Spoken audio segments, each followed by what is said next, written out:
995.com. 9:06 our time. Steve West is here, too. Yeah, been here pretty much all morning. Really, I hadn't noticed. That figures. That's because you blend in. Well, I try to. Mm-hmm. Raise your flag too high, you might get a shot off. That's true. That's true. That's kind of a saying in Sweden. Did you know that? Like the tall grass gets mowed first or something like that. Okay. They try and, like, you don't run across Swedish braggarts. They don't exist. Everybody is just kind of like, I just do what I do. I learned about this in a documentary that was on Netflix having to do with music, the music industry. And there was a time there where the Swedes were cranking out all of the great music. They were writing the stuff for instance, NSYNC. They were writing stuff for Britney Spears. All this stuff like Hit Me Baby One More Time was written by a Swedish guy who didn't understand hit me up is the term. So it's close. Yeah, Hit Me Baby One More Time. It's like, still a great song, by the way. But they said, and these people are the most humble human beings. You'll be like, hey, I see that you have 17 gold records. Oh, yeah, well, it's a job. You're like, really? That's the way ABBA kind of looked at it. Yeah. You should be more a little along the lines of, yes, those are my 17, and I'm going for 19. Next, I'm going to try to get to 20, and I'm a fantastic songwriter, and everybody should love me. That's Donald Trump, actually speaking. I'm an amazing songwriter. Everybody's talking about how good my songs are. Melania loves them. Parrot Structural Services bringing you portions of today's show. ParrotSS.com, 668-2626. When you are in need of foundation repair, this should be the only number you use. 668-2626 or online at parrotss.com, because these guys know what they're doing. They're honest. They've got so much integrity and so much experience that if you're using somebody else, you're doing it wrong. They have every kind of fix imaginable, the helical pier system, the wall Timex, the grout pumping, the soil stabilization, you name it. They'll make it happen. No project too large, no project too small. They've done shed floors. They have done municipal buildings in Montgomery, Alabama. That is to say, state government buildings in Montgomery, Alabama. They've done work on the University of Alabama campus in athletic buildings and so on and so forth. So they can certainly handle your issue, whatever it may be. Parrot Structural Services, parrotss.com, 668-2626. Licensed, bonded, insured, and E-Verify compliant. Disneyland has come up with some new restrictions, cracking down on guests and getting some backlash, but it's kind of stupid that you're getting backlash. This is Disneyland, not Disney World, you understand. This is out in California. They said, usually when a ride stops, if there's a stoppage of some kind, 10% of the time it is a guest's fault. That went up last year to 13%, and they said this is untenable. We can't have this happening. So they came up with new restrictions, one of which is keep your phone in your pocket. If you're pulling your phone out and you're on one of these high-motion rides, the Incredicoaster, for instance, from The Incredibles, or Mickey and Minnie's Runaway Train, if you drop that phone, chances are good the ride's going to stop. There's sensors and whatnot that will stop it automatically if something like that. Yeah.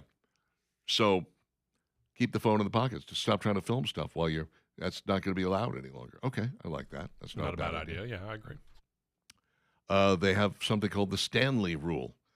That is the Stanley mugs that people carry around with them. Okay. That's not going on the ride. That's going to end. It shouldn't. No. The fact that people were trying to do it is amazing to me. They're going to have shelves and they've got lockers. They're available at pretty much every ride. So you can either put your stuff on the shelf, or if you're afraid it's going to get stolen, put it in a locker and pay a little bit more for that. But, you don't need to have a backpack on that. If you're wearing a hat that could fly off, stop that. And we're not going to allow you to have your little Stanley Cup on there either. And people are like, well, this place used to be cool. Like, way to ruin it. Yeah. They don't want water bottles either. I remember once I was on a ride. I think it was called the Crazy Camel at Busch Gardens. It was just something that spun around backwards and then one side lifted up, and it wasn't, nothing that would trigger my fear of heights. Oh, okay. Just a regular ride, a lot of centrifugal force involved. Anyway, We get off that, and my then wife and daughter boogie over to the pirate ship. You know, the pirate ship that goes way up on one side, goes way They up actually on the go other, all the way over? all the way over. Yeah. Yeah, okay. I see my wife at the time stash this water bottle behind her, and I'm like, That's not going to work. that ain't gonna last. Yeah. Sure enough, as soon as the thing got all the way up and was completely upside down, here comes the water bottle. There's a net there that goes over the top of it. Okay. And sure enough, this thing falls, hits the net. Now you have a water bottle bouncing around inside the ship as it goes from side to side. Excellent. And, you know, once they were getting off, they're like, hey, whose is this? And everybody's, no clue. Not mine. I have no idea. First time I ever saw one of those was King's Dominion, I think, up in Virginia, just outside of Richmond. Yep. And I just sat there and I watched it for a little bit, and I'm like, okay, I'm kind of getting the idea of it. And then all of a sudden it went all the way over, and I'm starting to watch all this stuff fall out, and I start paying attention to what's falling out. And I'm like, all the change out of people's pockets. Oh, yeah. Yeah. First time I saw one was in Germany. I had never seen anything like it before. And my friend Kent is like, I got to get on that. I'm like, you're out of your ever-loving mind. Nope, he got on it. Not only did he get on it, in the midst of the thing, when he goes way up, he pulls out his little Instamatic camera and takes a picture of me on the ground. I was like, There's timing. oh, my good Lord. Not only are you not losing your ever-loving mind, which I would be doing at that point, you have the presence of mind to pull your phone out and take a picture. It's hilarious. The Apprentice might be coming back around again. Amazon is looking at a potential reboot. You know who would be the host? Well, not the president. The president's son, Donald Trump Jr. Does he have that same flair for saying you're fired? He was a great interview. I mean, he really was a great interview. He's a better interview than he is a public speaker. He actually was a pretty good public speaker for a while. And then, I don't know what happened. He got off the rails. Maybe he started thinking about it too much. Because at the Republican National Convention, it was weird. He didn't come across as easygoing or natural in any way, shape, or form. It was kind of hard to watch. And I was like, that's not the guy I remember. But like I said, great interview. Wrote a great book. If you get the chance, you should look it up and read it. But I could see him hosting the show if he can kind of get that natural feel back. See, that's just it. I mean, you can't feel forced. You got to just let it go. Well, we in this business know that, and we work very hard to sound natural, people. You have no idea. I found that very frustrating, by the way, because, you know, you go to broadcasting school. Before broadcasting school, I sounded kind of like this. Oh, really? A little soft? I didn't have the diaphragm, and my voice was always low, but it was never really broadcast quality. Okay. And I spoke in very round tones. See, I think in my case, having choir in 9th and 10th grade helped me on that. So it taught you to, use your diaphragm and just belt it. Sing from the gut, not from the back of the throat. So you go to broadcasting school, and they help you find your optimum pitch. And then they help you learn how to speak from the diaphragm and really enunciate what it is you're saying. And you get to your very first radio job, and they say, we want you to sound natural. Oh, yeah, exactly. I'm like, I paid $5,000 for this voice. Did you have and I'm just throwing it out there because you and I both went to broadcasting schools, different ones. Did you do a little tryout? No. I remember they gave me some vocabulary words. Okay. But I don't think I ever actually did a tryout. Did you have to I do was given a short AP Newswire story and was told to go in and record it onto a cassette. And then we listened to it during my, I guess, pre-enlistment interview. Mm-hmm. And the first thing that he wasn't the president, he was the vice president, Mr. McCubbin. First thing he said was, well, we don't have to beat an accent out of him. That's good. Being from Minnesota, they did have to beat an accent out of me, but then everybody there was from Minnesota because it was in Minnesota. Now that you mention it, I do remember having to read a commercial. I think they gave me a commercial copy to read. Oh, okay. And I read it, and the guy by the name of Charlie Ankeny, who later was my fourth term coach or teacher, he was very impressed. He said, "You've got a lot of natural ability, and we'll make sure that goes away." Thanks for that. The Mandalorian and Grogu are on track for a franchise low opening in Disney's Star Wars era. Okay. I think we're just tired. Can I be honest? I think we've just reached our limit. We're just like, just stop. Maybe. Just stop it. But I find it interesting because of all the different series that have been out there, Mandalorian has probably proven to be the most popular of them. Yeah. So to say that the movie might actually be the lowest grossing of them all is a little surprising to me. Is the series still on? I don't pay attention to these. No, they stopped it to make the movie. Okay. I don't know. I really do believe that we're just exhausted. I think everybody's tired of Marvel. I think everybody's tired of Star Wars. I think we're like, could we have something new and different, please? And then yet we'll still go out there and watch every single sequel we can possibly Sure. see. Yeah. And HBO was like, oh, we'll give you something different. We're remaking the Harry Potter movies. Yeah, exactly. Great. Fantastic. Thanks. But it's in TV show form, so it's okay. Completely different.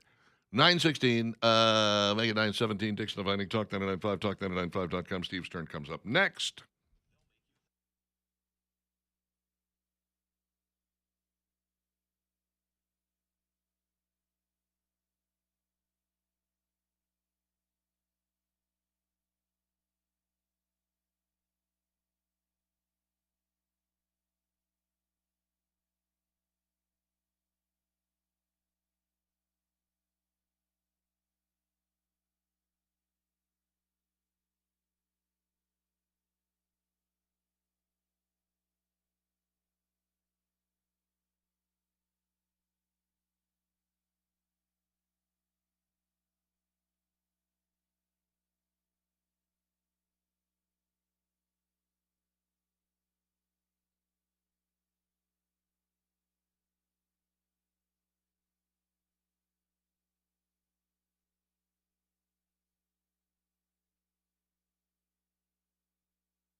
What's the name of this artist? This lovely woman. Lynn Anderson. Yeah. She defined the term hatchet-faced. Yeah. Look her up. I remember being in the car with my mom and crank this up and Yeah. sing along to it. Oh. I think she was trying to tell you something. I don't know. 922 with Dixon and Maybe Viney. so.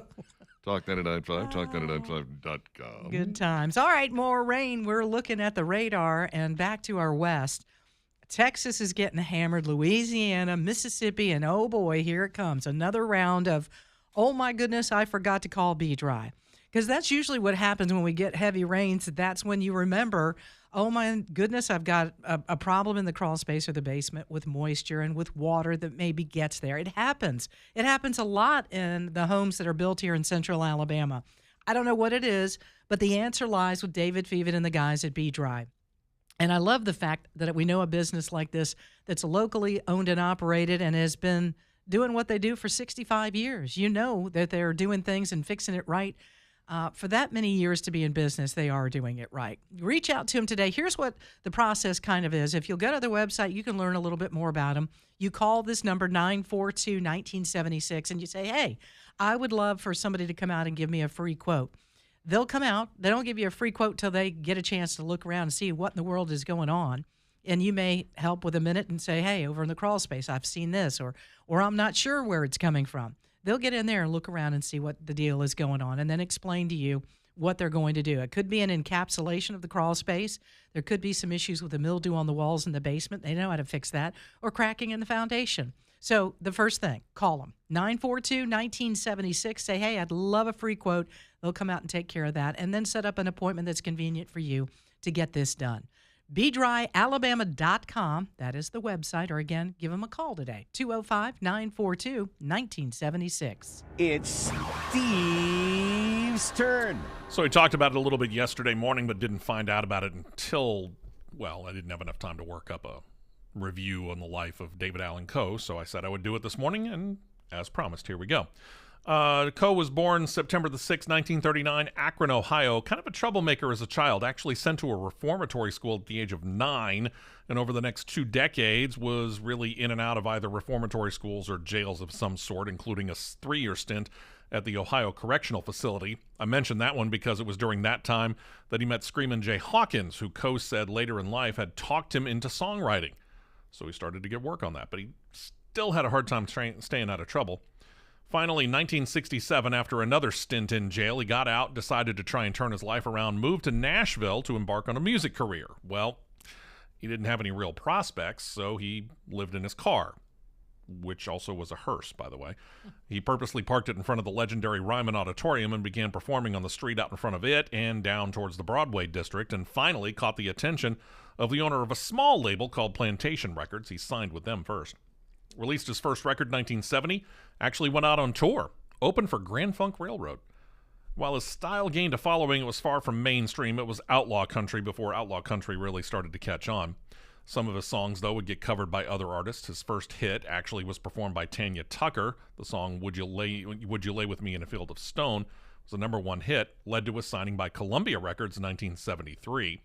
While his first 2 albums really didn't have a true musical direction, he went full-on country with his third, which was entitled The Mysterious Rhinestone Cowboy. You might think Glen Campbell might have had a problem with that. Actually, this was before Glen Campbell had the hit song Rhinestone Cowboy, so there you go. It was his next album, though, called Once Upon a Rhyme, that netted him his biggest hit of his own singing career, called You Never Even Call Me By My Name, which he actually didn't write. It was done by John Prine and Steve Goodman. Made the top 10 on the country chart in 1975. Not his biggest hit, but it's the one he's probably most remembered for. He joined in on the outlaw country movement, Waylon, Willie, all those guys. He released an album called Long-Haired Redneck, and he would write another signature song, which Johnny Paycheck turned into a major hit in 1977, turned into a movie in 1981. You probably heard of it, Take This Job and Shove It. Coe began, to get mad at the industry when there was some speculation that Coe's name was only put on that song and that Paycheck had actually written it. His frustration got exacerbated when Jimmy Buffett accused him of plagiarism of his song Changes in Latitude, Changes in Attitude. Coe did his song Divers Do It Deeper, but his Caribbean music influence actually went back to 1979's album Compass Point, so he says he was actually doing it earlier than Buffett was. Two didn't really get along. In the 80s, outlaw country started to wane, but Coe stuck with it, and he had some moderate success until hitting it big with the 1983 song The Ride, a song about a hitchhiker's experience with the ghost of Hank Williams. The next year, his second biggest hit, Mona Lisa Lost Her Smile, was released. Continued to release albums and had singles that would chart, but top 40 songs began to run dry by the end of the decade. It was in the late 90s and early 2000s, though, that he found something of a kind of a rebirth and in kindred spirits. He met the likes of Dimebag Darrell of Pantera and very young Kid Rock. He even wrote a minor hit for Kid Rock in 2003. Continued to perform up until his passing. But money for David Allan Coe came and went quickly. He was said to have owed over $300,000 in child support for his daughter Tyler Mayen Cohen, who has come into a bit of her own fame with a podcast called Cocaine and Rhinestones. David Allan Coe had 4 children in all with Jody Lynn Coe. He also got into trouble with the IRS, actually lost the royalty rights to most of his songs, including Take This Job and Shove It, in order to pay those debts. While the cause of death wasn't revealed, it has been reported Coe died in an intensive care unit on Thursday evening, his wife Kimberly confirming his passing to Rolling Stone magazine. David Allan Coe, 86 years old. A rich and full life, to be Yeah, sure. that sure is. Long and rich and full life. Man, I got to tell you, The Ride, and I forgot that David Allan Coe wrote that, but The Ride is one of the coolest country songs ever written. I remember I was working in country music at the time when that song came out, and I was totally enthralled by it. I was just so smitten by that tune, and I have to go back and listen to it now because I've forgotten about Play it as a bumper music when we come back. Yeah, Steve. there you go. I'll find it. We- I have been going with the theme all morning, but I I see. can switch. Okay. It's funny to me how, like, for instance, I was listening to Skippy yesterday talking about David Allan Coe, and he was like, well, I can't believe somebody gave David Allan Coe credit for the Johnny Paycheck song. I'm like, no, dude, he wrote it. He wrote it. Like, you know, a lot of people don't understand that, especially in country music, it's kind of rare for artists to write their own songs. There's a In a lot of whole ways, yeah. cadre of people in Nashville who write these songs, who never perform them, and hand them off. And every once in a while, one of them will rise to the top. You know, Mac Davis was a perfect example of a guy who wrote a lot of songs for Elvis before he ever recorded one himself, and then became like a major superstar of his own volition. But, I mean, he wrote In the Ghetto, you know? Yeah. Mac Davis. Huge. Hit. Huge. It's just strange to me because in rock and roll, man, if you wrote it, you perform it. And Queen kind of had a rule like that because all 4 of them are songwriters. It's like you write it, you sing it, man. That's how that's going to be. Except for John Deacon, who didn't sing. He's like, I'm not singing. I'm not going to sing it. 9:30, Dixon Dividing Talk 99.5 Talk and 99.5.com. There's a lot of news in the world of food. We'll be breaking some of that out for you before long. And yeah, you're probably going to get hungry. I'd apologize, but No, don't do it. I'm not sorry. No, it's Friday. Don't.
Oh, yeah.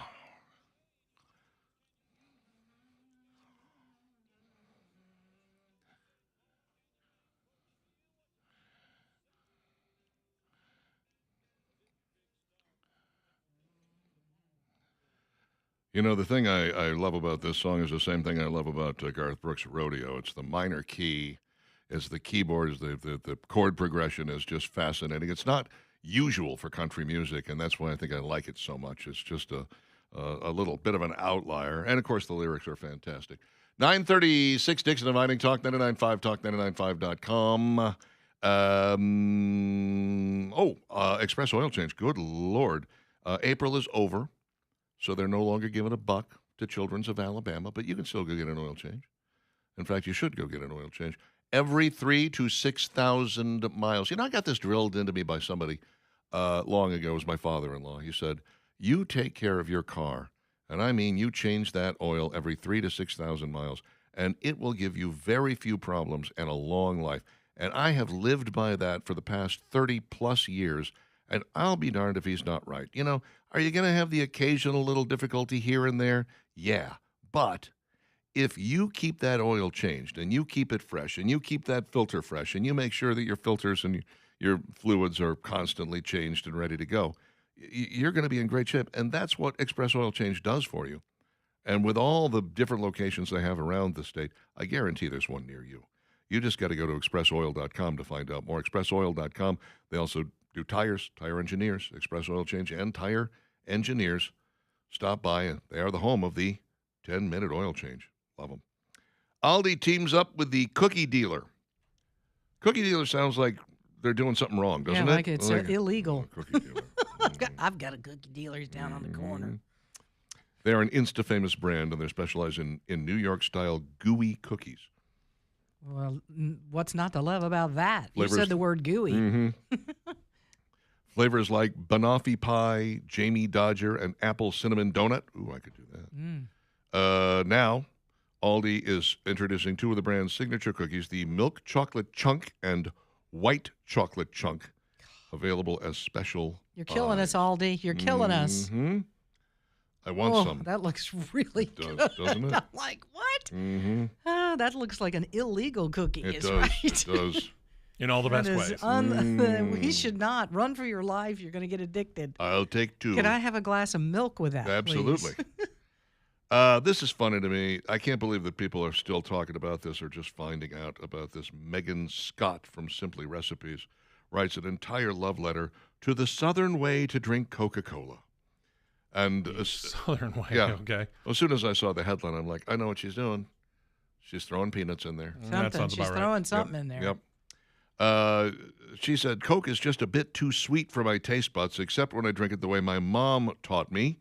My mom's favorite, less cloying way to drink a Coke is straight out of her 1970s childhood. She grew up on a tobacco farm, and farm chores were a daily part of life, particularly in the summer when she worked in the garden and fields on even the muggiest days. What she would do is open up a bottle of Coca-Cola and drop in a handful of peanuts, There it is. and that's it. Salted peanuts. Salted peanuts, of course. The combination of savory and sweet just works for sure. And then when you finish with the Coca-Cola, you Got can the eat peanuts the in now there. soggy peanuts if you so desire. Of course. Some people will, some people will not. Eat 'em. I've done it, you know. Don't waste them. No, I would agree. Love me some peanuts. I love dry roasted peanuts. Even better still. You can use those as well. But it's funny to me that people are still talking about this. It's been going on. Like her mother, she invented her something. mother did this in the 1920s. You're like, yeah, exactly. Been around for a while, and you're writing about it in 2026. What does this tell you? Wendy's has 7 new items that they are breaking out, including a cookie dough frosty fusion. Huh? Whoa. Mm-hmm. A new spin on Wendy's iconic frozen treat combines the familiar frosty base with cookie dough pieces and rich brownie batter sauce. In other words, they're turning this thing into the blizzard. It's a blizzard, exactly. Yeah, basically turning it into a blizzard. Nothing wrong with that. I was thinking the Seinfeld line. Not that there's anything wrong Yeah, with it. I always kind of feel like they were wasting an opportunity with the frosty, that it was just Yeah. sort of there. It's like, put some stuff in here. What are you Why doing, not? man? Yeah. Come on, Put the peanuts. You pieces. could put peanuts in there. Chocolate chips, some sprinkles. They're also breaking out the jalapeno ranch cheeseburger. Let me tell you what, the picture of this, if it looks like that when you get to Wendy's, I'll take. Let's get enough for the whole fam. It's got caramelized onions on it and what looks like ooey gooey cheese. There's some sort of Maybe a little ranch or I something. think whatever that's that ranch on is, or- top. I mean, it must be because Jalapeno it's ranch, that's what jalapeno it ranch. is. Yeah. It And looks then really good. underneath it. You got a couple of tomatoes and a leaf of lettuce. It looks like a double cheese. It's next to crinkle cut fries, though. Those aren't Wendy's fries. No, Wendy's those doesn't are have not. crinkle cut Did fries. they change that? What kind of game are you trying to play with us, people? So, in other words, we're guaranteed not to get the burger that Yeah. looks like the one that's No, in the that's picture. it's probably Culver's. Culver's Could will be. love that. Ah. Breakfast potatoes Oh, getting yeah. a spicy makeover. Wendy's seasoned breakfast potatoes are topped with jalapenos, 3 strips of crispy applewood smoked bacon, and Swiss cheese sauce to create a more indulgent breakfast side. Just what we needed. A more indulgent breakfast side. And more calories. I know that. Excuse me, I couldn't help but notice You know that what your I- breakfast potatoes aren't indulgent enough. Could You know you what, do they're- something for that, They're please? missing the potatoes in the cup there that look quite good. Yeah, I need some cheese on top of obviously. Obviously. that. Cheese, please. Biscuits join the heat trend at breakfast. They're going to continue the spicy breakfast theme. Served on a buttery biscuit, jalapeno breakfast biscuits. The sandwich includes jalapeno, sausage or bacon, a fresh cracked grade A egg, and American cheese. American. Got to have that. Uh-huh. And then they had the watermelon lemonade, targeting the warm weather cravings. Watermelon lemonade. Sounds pretty good. I'm not a big watermelon fan. I know that sounds crazy. I Well, adore watermelon. I can eat it, but it's just not number one on my list. Sparkling energy joining the beverage lineup as Oh, well. that looks pretty good. Watermelon. It's watermelon again. Yeah, but it's You're not like gonna like they it. made it fancy, like it's a margarita drink with salt and lime on it. They did. What is this? I mean, you're not getting that at Wendy's. No, are you're you? not getting that. You're not What is- getting it in that glass at Yeah, Wendy's. I what, can guarantee what it. is the deal with that? The person taking the pictures didn't have Uh, access to the actual items, I'm guessing, so they just I know, I'm they're like, like, are we at a they're making it bar up as they now? go along. Do we move to the bar next door to Wendy's? What are we Find- doing here? find a picture that looks like watermelon something or other, and we'll it's put it's it a in there. margarita glass with salt around it and a lime, and then the liquid on the inside. I'm like, we're not getting that at Wendy's. This also- article and its pictures were produced with the help of ChatGPT. I don't doubt it. There's also a Sprite watermelon. All things watermelon. okay. Mm-hmm. Apparently, for Wendy's, it's the year of the watermelon. Year of the watermelon. And jalapeno, because everything was Yep. headed in that direction. Tasting Table's Ian Forty writes a piece about the worst Starburst flavor. Now, without looking, Yes. what do you think the worst Starburst flavor is? According to him, I'm going with yellow, the yellow one. Uh-huh. Is that lemon? I don't know what it is. What What Lemon. do you think, Steve? I don't like the lemon. Yeah. If you had to guess, God, it's been a while since I've had Starburst. Mm. They still have the green Maybe the one? green. they still have the green one. Yeah, I might go there. Okay. Of course, that's my favorite. The green Sure it is. Yeah, it is. Obviously, pink and red are the two big faves. Those are the I love ones the that pink everybody one. really Because loves. those are yeah. like what? Strawberry Pink and is cherry. Yeah. strawberry. Something like that. Yeah. But yes, he says the worst one is, in fact, the yellow, the lemon yellow one. one, okay. It's Yeah. a real lemon. Okay. I like it. I don't care for the yellow. Yeah. I don't even really eat Starburst much. You know, every once in a while, if I run across some, I'll, you know, in a like, you go into a business and there's a dish of them. Sure. I'll go ahead and empty those into my pocket. Pick out all the green ones. Absolutely. Oh, They didn't want me to take them all. Why did they put them out there? Come no, on. just one, maybe two. Fat Boy is doing their best to make me a fat boy. The ice cream people, they make ice cream sandwiches and they make, you know, Eskimo pies and whatnot. Oh, okay. Yeah. They're Mhm. pretty good. They have launched 3 new ice cream sandwich flavors inspired by childhood classics. This is trouble for us. Mhm. Big trouble. S'mores ice cream sandwich pop, Uh-huh. waffle cone ice cream sandwich pop, There you go. No. and chocolate ice cream sandwich. I already love the ice cream sandwich. Now they're going to go ahead and throw a Chocolate chocolate ice ice cream. cream in there because they're trying to kill me. Sure, why not? The waffle cone ice cream sandwich pop is exactly what you'd think. You know, it's basically the Eskimo pie. It's got a little rich caramel swirl in there. chocolatey coating. Then they roll it in crunchy waffle cone pieces. You were talking Nothing my wrong language. with that at all. I love waffle cones. I do too. That's Mm-hmm. why the second one actually caught my interest.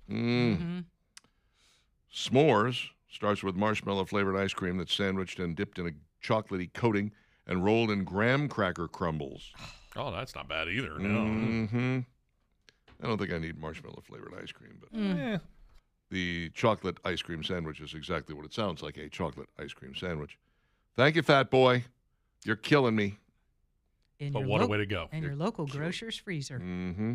What a way to go. And Kraft is introducing a restaurant edition of mac and cheese. What do you mean a restaurant? Don't they already have? Restaurant Don't they already edition. have the deluxe? Isn't that it? It is That's not restaurant edition. You That's know not that. a restaurant edition. No, apparently not. It's still you just need water, milk, and butter to make it, okay? Nothing. Yeah. But it Okay. comes with a bigger box, which I Uh-huh. find interesting, so you can serve more people. Don't know how much more expensive it is. Or you can just gorge yourself on more Mac. And they have 3 different flavors. Oh, do they? Parmesan pesto, Mm. Okay. cascio e pepe. Hmm? That would be pepper and cheese. That's what Oh. that means. Cascio e pepe. Okay. It's Italian. And sweet onion meets creamy cheese. Monterey Jack caramelized onion.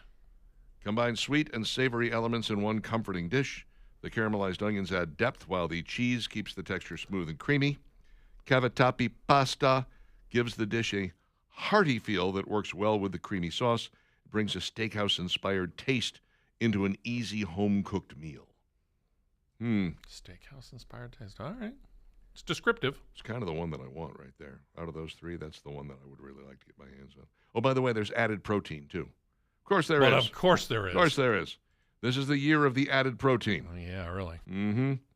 But as I said, still easy to cook, same old way you make it, same way you always have. And, of course, you can customize. I like to cut up hot dogs in there. No, I don't. It's a joke. I've heard of it. I don't think I've ever done it. I'll throw a handful of bacon bits in there. Without Yes. thinking twice There you about go. it. Now Yeah. you're talking. Yeah. Mix that up a little bit. I also like to throw in a little shredded cheese. It's never quite cheesy enough for me. I need more The cheese. more cheese, the better. More. I say, Absolutely. Right? Last thing I want to do is actually visit my bathroom. Cheese, It is, cheese and bacon making everything better. Absolutely. For years. 9:49 with Dixon and Vining. The Dixon and Vining question of the day is coming your way next.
There's a sing-along for karaoke. Everybody in the joint It's a great one. will William belt that out as Jennings. well. 9:53, Dixon Dividing Talk 99.5, talking995.com. Mike says Bucky's ice cream sandwich is really good. Thank you, Mike. Patrick says try the Arizona watermelon fruit punch. It's sweet but not too sweet, and the watermelon flavor isn't overpowering. It would probably be good with some 7-Up and vodka. We're getting bartending tips here. There you go. We sure are. Jeez. Why not? People, Sounds good to me. You can tell it's Yeah. Friday. People are ready for the weekend. That's right. We appreciate you guys. Jonathan says, Steve, I don't know if you know this, but I think someone did a tribute song to this song, The Ride, but it's for Dale Sr. I looked it up, Yeah. and he is correct. It was a 2004 song done by an artist named Keith Bryant called Riding with the Legend. Aha. And his basic take on it was hitchhiker being picked up by a driver in a stock car. Gotcha. In this case. There you go. Sean says, my great-uncle Carl Chambers wrote Close Enough to Perfect for Alabama and another song I don't know for Ricky Skaggs. Okay, Sean, now you're just bragging. Tracy said, I had to get them to stop the pirate ship at Six Flags and let me off. Oh, That's not good. Yeah, that's pretty bad. And Dr. McCready says, favorite thing to do when they ask for my receipt, he's talking about at Sam's Club or any of these places, I just hand it to them and keep walking. Either ring my things up or pay me. I don't have to stop and be questioned and searched. or have that line Okay, run so through he's the talking about receipt. self-checkout as opposed Yeah. to Sam's or Costco. Yeah. Yeah. You know, maybe some of these businesses ought to, go ask Chick-fil-A how in the world they do it. There has to be a better way, and I know Sam's has improved it. But the ridiculousness of let me see your receipt and running that line through it, I think Sam's got the word. So you can go through, and they usually They've got leave you alone now. a little system there Yeah. that kind of scans everything, and I think it's all hooked up as well from the register to like the computer she's Right. holding in her hand. Because the Or last couple of, there's a machine kind of Yes. you go through. Walk through there, yeah. You walk through it and it picks it up. the last multiple times, 6 months, I don't think I've been stopped. Yeah, Asked for you my just- receipt. you're not It's always bothered. Like, you're good, Mr. Dixon. Very good. All right, let's do this, shall we? Dixon and Vining's question of the day. What is your favorite inspirational quote? Inspirational quote, Steve West. Well, strangely enough, we were talking about my broadcasting school earlier this hour. It comes from there. Motto of the school was, if it is to be, it is up to me. Aha. That is a good one. Okay, that's not bad. More people need to live by that. What about you, Valerie Whiting? Success is never final. Failure is never fatal. It's courage to continue that counts. Winston Churchill. Winston Churchill said that. Yes. Mine is comes from Felix Unger. He who shall, so shall he who. No, that's not it. Close. Actually, I've got a bunch of them. My personal favorite is leap and a net will appear, or fortune favors the bold. It tends to lend itself to activity even when you're not sure of the outcome. Because when are you ever sure of the outcome? You're not. You're Yeah, never never. guaranteed. Yeah. There's no guarantee. And by the way, God has a plan for you. If you'd like to make him laugh, tell him your plans. That's basically how that He'll works. go, well, this Although is I how will it's going to say, go. when Joe Biden was elected, it was somewhat predictable. It was. But at the same time, God sometimes uses bad leaders to teach us a lesson. Kim says, right defeated is greater than evil triumphant, rather. Tracy, believe you can, and you're halfway there. Yeah, there's another one for you. There you go. Whether you believe you can or you believe you can't, you're right. You're right, That's yeah. I've learned that people will forget what you said, people will forget what you did, but people will never forget how you made them feel. That's so true. Quite Maya true, yeah. Angelou, yeah, absolutely true. No good deed goes unpunished. Thank you, Rocky. Randy says, it takes one to know one. Lester Roadhog Moran, 1974. Lucky says, there can't be two number ones. Ricky Bobby. If you're number one, how can I be number one? Can't be two number ones. Second place, just first loser. Rex, if it was easy, somebody would have already done it. True. Things have a way of working themselves out, says Todd. I've certainly found that to be the case. Tom says the road to hell is paved with good intentions. Nick, no matter where you go, there you are. Yes, you are correct. George, Veni Vidi Vici. In wine there is life, is what that means. It's 106 miles to Chicago. We got a full tank of gas, half a pack of cigarettes. It's dark, and we're wearing sunglasses. Hit it. Elwood Blues.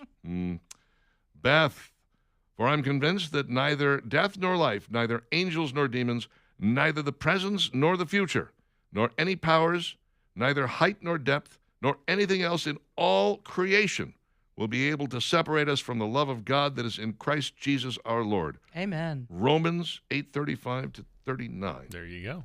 Pretty good. Glenn says, well, the world needs ditch diggers too. Judge Smales, Caddyshack. Where did it go? Right in the lumberyard. There's a lot of quotes in Caddyshack. Yes, there are. There's a lot. So many How do you good judge ones. against How do you judge yourself against other people? By height. Oh, don't sell yourself short, Judge. You're a terrific slouch. No hurries, no worries, no problems, no drama. Be too blessed to be depressed. Do your best and let God do the rest. That's from our friend Boomer.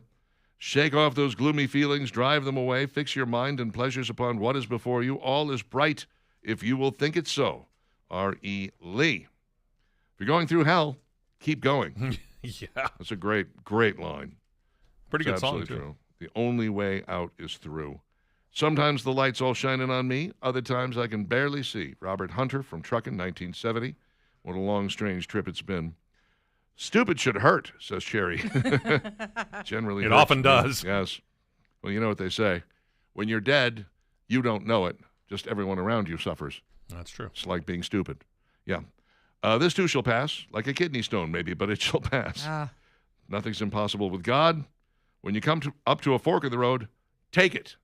Yogi Berra. That's it for us. We're out of here. Back Monday morning, dark and early, 6 a.m. Talking to you then, Dixon Abadi. Bye-bye now.